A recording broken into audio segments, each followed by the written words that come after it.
Hello student, last lecture में हमने discuss किया था electric potential and electric potential energy. उस लेक्चर को हम एक्सटेंड करते हैं इस पार्ट 2 में, जिसमें हम डिस्कस करेंगे line integration of electric field. That means इस लेक्चर में हम इलेक्ट्रिक फील्ड एंड पोटेंशियल के बीच एक रिलेशन डेवलप करेंगे। तो लास्ट लेक्चर में जो हमारा डिस्कशन था वो बेसिकली किसी इलेक्ट्रिक फील्ड में कोई दो पॉइंट सपोज बी और ए या ए बी पॉइंट्स हैं, और जब किसी चार्ज पार्टिकल को बी पॉइंट से ए पॉइंट तक मूव कराने में जो टोटल वर्क है per unit charge, this is equal to potential difference between this two point. That means this is the potential at a point A. That means इस point में potential है, this is suppose V A है, और जो B point पर this is V B है। That means potential difference, that means V A minus V B, potential of a final point minus potential of a initial point, and the work done from initial to final per unit charge is equal to VA minus VB। इस lecture में हम जो work done है B2A, इसको हम calculate करेंगे in terms of electric field. तो इसके लिए सबसे पहले हमें इस जो पाथ है, सपोज ये हमने एक आर्बिट्री पाथ चूज किया है या रैंडम पाथ चूज किया है, इसके अलावा हम कोई भी पाथ चूज कर सकते हैं। सपोज इस पाथ में स्मॉल डिस्प्लेसमेंट है, दिस इज dl डिस्प्लेसमेंट, तो that dl is the small displacement in BA path. तो बेसिकली स्मॉल डिस्प्लेसमेंट में जब चार्ज पार्टिकल रहेगा तो इलेक्ट्रिक फील्ड के कारण उसमें एक फोर्स अप्लाई होगा। ये फोर्स रिपल्सिव फोर्स है, क्योंकि ऑलरेडी हमने जो सोर्स आ रहा है इसीलिए हमने पॉजिटिव चूज किया, जिससे कारण इलेक्ट्रिक फील्ड की जो डायरेक्शन है वो आउटवर्ड डायरेक्शन है, और टेस्ट आर ऑलवेज हम एक पॉजिटिव टेस्ट आर एज्यूम करते हैं। तो दैट मींस पॉजिटिव फोर्स की एक रिपल्सन फोर्स है, जिसको हम जनरली इलेक्ट्रोस्टैटिक फोर्स Fe से डिनोट कर रहे हैं। यहाँ पर E स्पेशली में इलेक्ट्रोस्टैटिक फोर्स में मैंने नोटेशन यूज किया है। तो बेसिकली B से A तक मूव कराने के लिए इस फील्ड में इसमें रिपल्सन लग रहा है, लेकिन अब बी से ए तक मूव कराना है तो हमें एक एक्सटर्नल फोर्स अप्लाई करना पड़ेगा, और वो एक्सटर्नल फोर्स बेसिकली इसके अपोजिट और इसके इक्वल होगा, तो इस फोर्स को कंपनसेट करेगा। दैट मींस हम कह सकते हैं कि हम क्या करेंगे, एक्सटर्नल फोर्स लगाएंगे इसके अपोजिट डायरेक्शन में एंड सेम अमाउंट का, and this is suppose Fex, जिसको हम एक्सटर्नल फोर्स को हम कह रहे हैं। तो दैट मींस हम कह सकते हैं जो एक्सटर्नल फोर्स होगा जो ए से बी तक मूव कराएगा, this external force is equal to minus opposite direction में to the electrostatic force। और इलेक्ट्रोस्टैटिक फोर्स जो बेसिकली है वो हम जानते हैं किसी चार्ज पर Q into the electric field. ये इलेक्ट्रिक फील्ड के लेक्चर में हमने डिस्कस किया था। तो इस जो एक्सटर्नल फोर्स है ये कितना वर्क करेगा इस dl डिस्टेंस तक लाने में। तो suppose this work is the dw, and dw is equal to force into dl, force into dl, जो वर्क की बेसिकली डेफिनेशन है कि फोर्स और dl किसी डायरेक्शन में है, तो इसमें जनरली डॉट प्रोडक्ट लेते हैं। और जो एक्सटर्नल फोर्स है और हम कैलकुलेट हैं minus q naught e n dl। तो बेसिकली इतना dw हमें वर्क करना पड़ेगा इसको dl तक डिस्प्लेस करने में इन द इलेक्ट्रिक फील्ड। तो टोटल जो वर्क होगा B2A, इधर टोटल हम इंटीग्रेट कर ले इस पूरे को B2A के लिए, तो integration of dw and this is also किसके लिए है, dl स्मॉल डिस्प्लेसमेंट के लिए। तो अब क्या होगा B2A, सॉरी ये होगा B2A तक हम इसको इंटीग्रेट करेंगे, और ये बेसिकली dw जो है स्मॉल dl के लिए है। तो this is B2A minus Q naught E into dl, and this is equal to minus Q naught, आपका इंटीग्रेशन से बाहर आएगा, जैसे B2A E dot dl, and then WPA upon Q naught is equal to minus integration to B2A E dot dl। और ये dl basically हम इस E का जो इंटीग्रेशन है ये बेसिकली पाथ के अराउंड हो रहा है, पाथ जो है B2A वाला पाथ है, और this is called work done per unit charge. Already हम लास्ट लेक्चर में डिस्कस कर चुके हैं। This work done per unit charge is equal to the potential difference between two point, जिन पॉइंट के बीच हम पार्टिकल्स को या चार्ज पार्टिकल को या पर यूनिट चार्ज पार्टिकल को मूव कर रहे हैं। तो basically this is the derived equation and this equation defined as a minus line integration of electric field. Basically dl जो है लेंथ है और हम ए टू बी कर रहे हैं, तो हम कह सकते हैं this is the line integration of a electric field is equal to the potential difference between those two points, जिन पॉइंट के बीच हम लाइन इंटीग्रेशन कर रहे हैं, जो बेसिकली उन दो पॉइंट्स को एक लाइन से जोड़ रही है। तो उन लाइन जो लाइन उन एक दो पॉइंट को जोड़ रही है, उस लाइन के अलावा हम इलेक्ट्रिक फील्ड का इंटीग्रेशन कर रहे हैं। That means the line integration of electric field या negative line integration electric field is gives us the potential difference between these two points. ये चीज क्लियर हो? अब हम डिस्कस करेंगे सपोज केस फर्स्ट, इसका थोड़ा हम एनालिसिस करते हैं।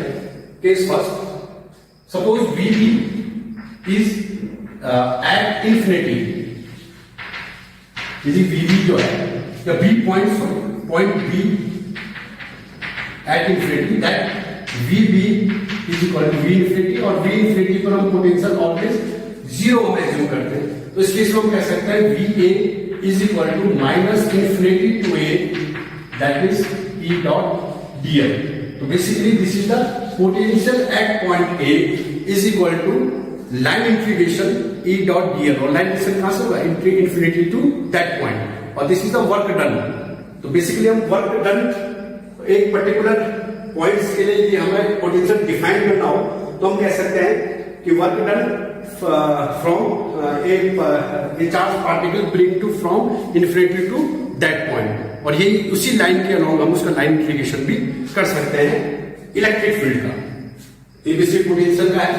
And suppose case 2, suppose VB is equal to VA या VA is equal to VA, that means this is equation number 1।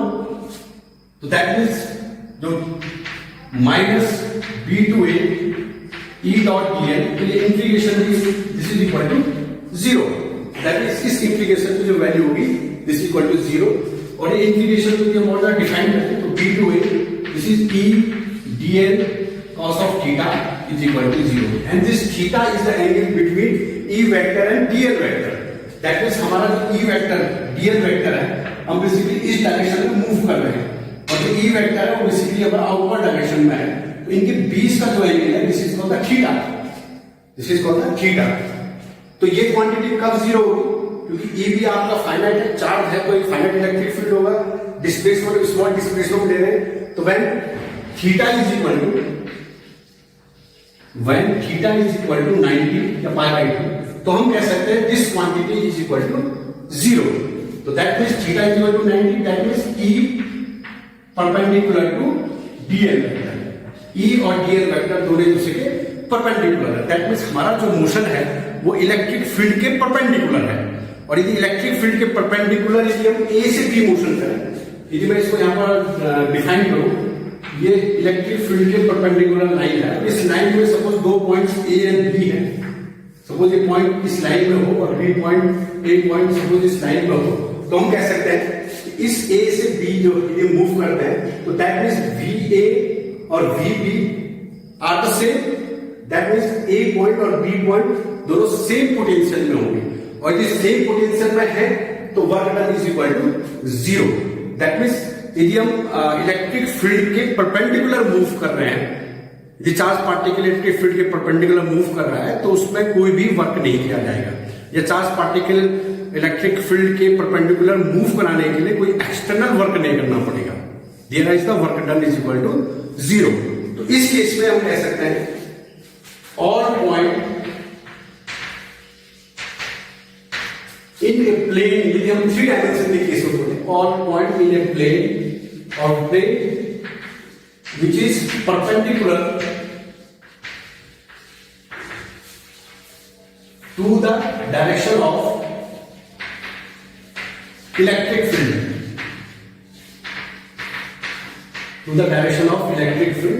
all the point in a plane are in same potential,